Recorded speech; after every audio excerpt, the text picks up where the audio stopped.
We've covered a lot of ground. I mean, we have still sort of tended to drift towards larger organisations.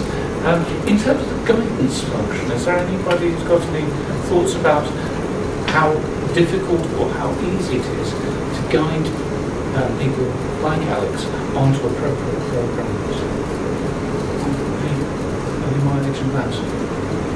I think talking to our local engineering training association, CETA, we had an event last week and I talked to some staff there, and they said that they have identified some of their young apprentices and are already beginning to kind of encourage and support them to go on to the next level and then ultimately on to a degree program or PhD. But those apprentices don't yet, they might not know it. They might realise, they might realise all of a sudden they're beginning all this responsibility. They haven't quite worked out that why they're beginning this extra responsibility and why there's all of a sudden this bit of an increase of, I'm just really good work. Well, actually, you need to think about your career path.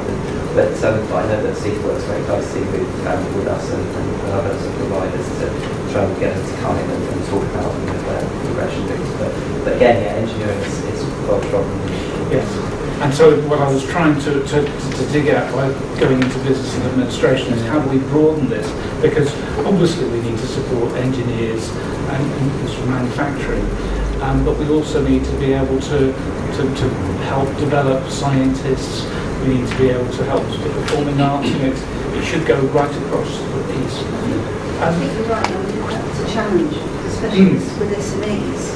There's a limit to sort of high skill acquisition, which you get in standard apprenticeship route, and then there's the switch to becoming the owner of the company, and that really is the mix, because the traditional apprenticeship route is very much high skill acquisition. But when you actually go into the higher apprentices, how you can mix that, especially with, I come from land-based, you're a tree surgeon, at what point do you skill?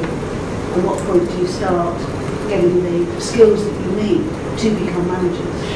That, I think, is an interesting tension for us at the moment.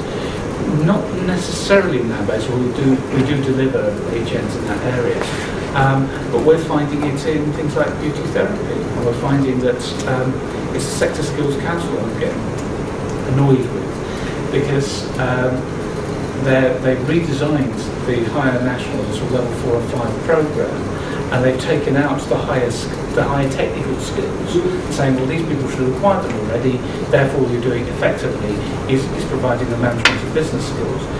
I can see that logic to a limit, but actually what the salons want are still people who've gone that extra bit. So it's marrying up the two. But you're right, there is that point where you've covered the technical knowledge that you need for that particular profession. I suspect you never do. Isn't part of the danger here that we've got a very good model here, which has been described. The problem is if you simply take that model and say, put it on hospitality and tourism, put it in micro businesses and art and design, the danger is you come back to a supply side solution rather than saying, let's start the other way around. If you look at micro businesses or helping people become self-employed or in art and design, or you look at the scale of health and social care to it, the need may be the same thing. The answer may not look anything like this. It may be about a consortia of employers being broken to work together. It may be about people moving between different organisations to get the workplace they want. It may be funding customers somewhere else. It may be forms of qualification that are different. So, and the answer may be apprenticeships. It may actually, or it may be a very broad range of things that we still call apprenticeships. Or it may be something that we don't call apprenticeships, but it's actually producing the work-based development that people need in art and design and brackets or something that's different. So there is a slight danger of saying, let's make this work somewhere else out and adapt it rather than say, what actually do you need in these other sectors? I don't know if that's the right answer, if that's the right way to approach it. You should know what people think. I've just been doing some research in East Sussex with the health and social care sector, particularly nursing and residential work. And what we're developing is, what they're wanting is specialist skills. And we're looking at end-of-life care and wound care, and they want modular approach at age level, but they don't want full degrees. but they need specialists in their organisations who can then act as like learning champions and train other people, because they're looking for cost-effective ways. And I've done some research in the spa industry, so they're saying the same sort of thing. So, I mean, it could build up, obviously, to a degree, but they want to start with small skills that they need, but they are aware they do need them at higher level. So I think there is work to be done, work-related work. And I think that, picking up on Stuart's point about the consortium employers, so, and then actually precisely with art and design in mind, I tried negotiating with one of our local digital media companies to get some of our level 3 learners into work placement, and there's just no way, because they didn't have the level of skill that company needed. It's a very, very small business. So they could have done that on their own. On the other hand, now we have a foundation degree, we are turning out learners with the right level of skill that they can employ.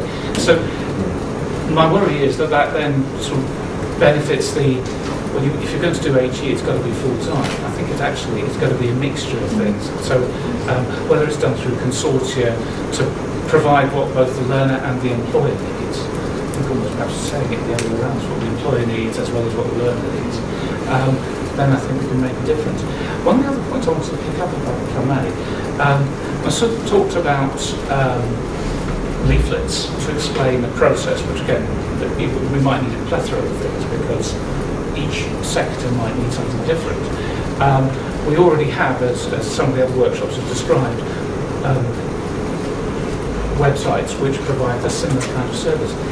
Does that actually get to where it's needed to go? Does that really, I mean, we can put a lot of effort into it and create leaflets and websites and things, but do public around the room think that that actually makes a difference? Does that get to the people who are the key influencers?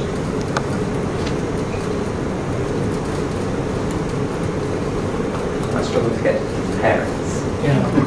Parents are the tough market. Yeah.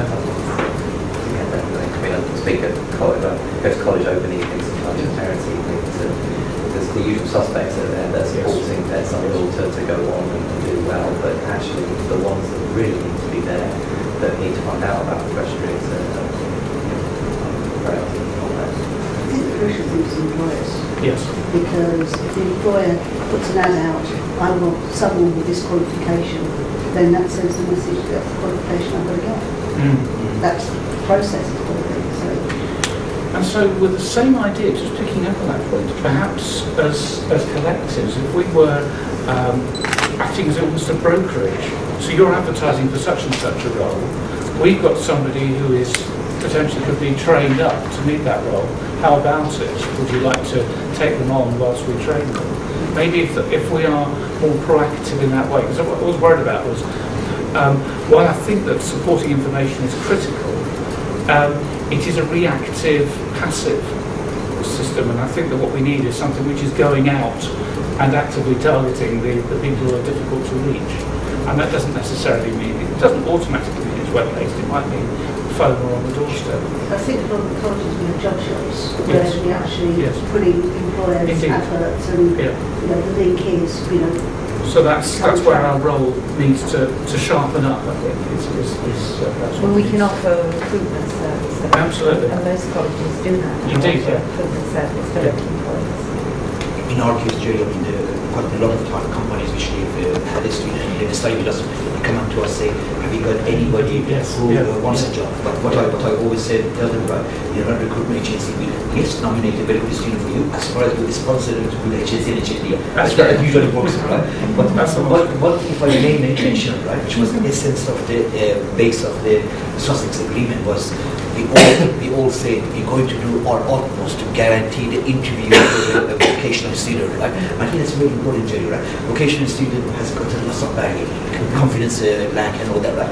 If in the board of institution, we guarantee we're going to interview them, give an opportunity, even if it's not in our institution, say this signpost it, we can go to that institution. That means us being very clear what our job and mandate is in a way to help those disadvantaged people actually have the lack of confidence to come and make it much better for an engineer in many ways or other professions. Thank you very much, Masood. And with that passionate, let's call this to a close.